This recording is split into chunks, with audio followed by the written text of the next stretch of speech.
The metaphysical poet literary criticism. 18th century ও 19th century এর কবিদের কবিতার তুলনামূলক বৈশিষ্ট্য ও জন ডনের সাথে তাদের পার্থক্য।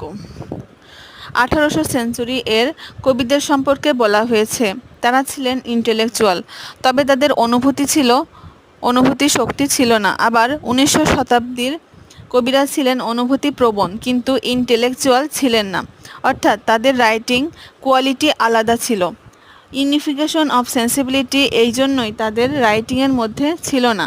তাই টেনিসন এবং ব্রাউনিংকে রিফ্লেকটিভ পয়েট বলা হয়। মেটাফিজিক্যাল কবিদের মতো তাদের অনুভূতি শক্তি ছিল, কিন্তু সেই অনুযায়ী তারা প্রকাশ করতে পারতেন না। কিন্তু জন ডন যা চিন্তা করতেন তাই খুব সুন্দর করে উপস্থাপন করতে পারতেন। এখানে এলিয়ট মেটাফিজিক্যাল কবিদের ইন্টেলেকচুয়াল বলেছেন, আর যারা তাদেরকে দেখে মেটাফিজিক্যাল কবিতার মতো করে কবিতা লেখা শুরু করেছে তাদেরকে তিনি রিফ্লেকটিভ পয়েট বলেছেন।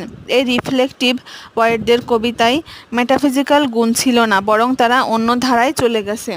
ইলিয়ট বলেছেন, বিচ্ছিন্ন বিভিন্ন বিষয়গুলো মেটাফিজিক্যাল কবিরা সুন্দর করে উপস্থাপন করতে পারতেন।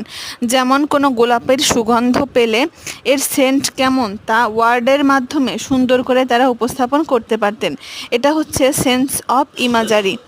জন ডান তার কবিতায় খুব সুন্দর করে সেন্স অফ ইমাজারির প্রয়োগ ঘটিয়েছেন। ডক্টর জনসনের সমালোচনার জবাব।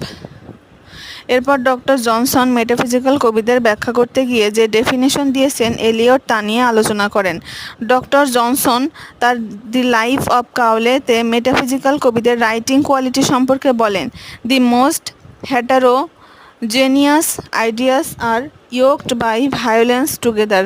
মেটাফিজিক্যাল কবিরা বিচ্ছিন্নধর্মী আইডিয়া জোর করে একত্রিত করেছে, অর্থাৎ সম্পূর্ণরূপে বিপরীত বা অমিল আইডিয়াকে জোর করে একত্রিত করা বা তাদের মধ্যে মিল দেখিয়েছেন।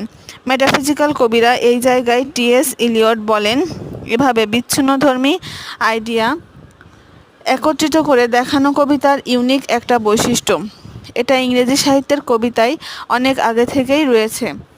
এলিয়ট আবার ডক্টর জনসনের বই দি ভ্যানিটি অফ হিউম্যান উইশেস এর রেফারেন্স দিয়ে বলেন, তার এই বইয়েই তো বিভিন্ন ধরনের অমিল আইডিয়াকে একত্রিত করে দেখানো হয়েছে। অর্থাৎ তিনি তার সমালোচনা করেছেন সেই বৈশিষ্ট্য তার নিজের লেখার মধ্যেই রয়েছে। তবে এই জায়গায় জনসন বলেছিলেন, ডক্টর জনসন গুছিয়ে এই অমিল আইডিয়াগুলোকে দেখিয়েছেন, কিন্তু মেটাফিজিক্যাল কবিরা সেভাবে গুছিয়ে দেখাতে পারেনি। আর এর বিরোধিতা করতে এলিয়ট